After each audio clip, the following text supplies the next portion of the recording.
Is this a remake of The World? Maybe. Is the NWO involved? Probably. And that's our hook.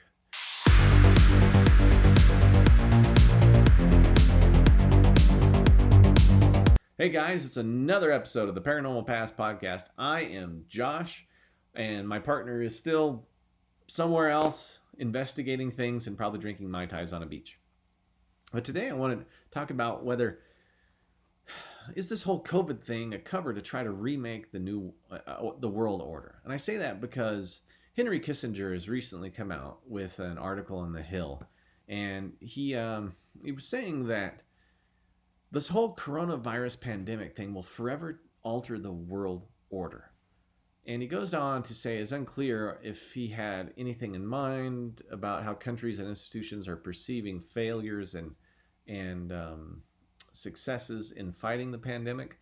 But he's saying, but China right now is saying that they're the world hero, how they're even denying that it started there, how they're rescuing people, there's no new deaths, the way they catalog it is heroic, and at the same time trying to blame the United States for false information about how they actually had set up a bunch of army people there to create the virus and send it out from Wuhan to try to label them as the bad players in all of this.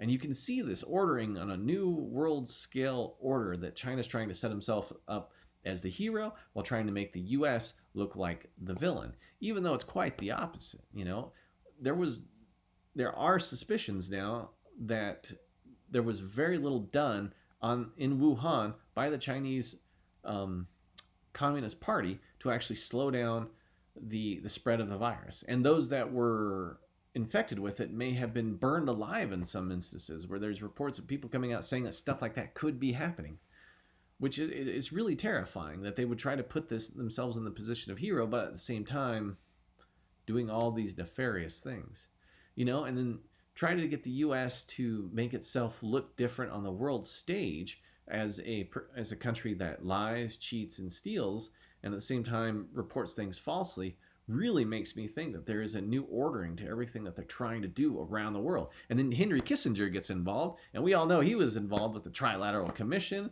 and he was one of Nixon's bulldogs out there. I mean, he was even famous for saying that to do something illegal takes time, but to do something unconstitutional takes a little more time, which means this guy has thought about trying to violate the Constitution before, and he's been involved in so many different organizations to try to change things across the world that it's very interesting that he would open his mouth and start getting involved. He acknowledges that the U.S. administration has done a solid job in avoiding immediate catastrophe, but he was reluctant to identify many U.S. shortcomings. The guy is all over the place, and it's just kind of weird on how he's talking. But is this a remake of our world? Yeah, if there's active efforts to being made to change the narrative, then somebody out there is trying to remake everything that's going on with it, and that's another terrifying place to be. Well, there it is, guys. There's another episode of the Paranormal Past podcast. I'm Josh, saying thank you for listening. Remember, ring our bell, follow us, comment in the sections below, share this with people if this is what you want to see more of. If it's not what you want to see, who cares? I'm going to keep doing it because this is what I do. I'd also like to thank everyone that helps make it possible, starting with me in the bunker, because this is where I'm stuck these days. I'd also like to thank Dalton, because Dalton, keeps sending me good information. It'll help with all these podcasts. I'm Josh. This has been another episode of Paranormal Past. Guys, remember, pay attention to what they're doing, not what they're saying, and we'll see you next time.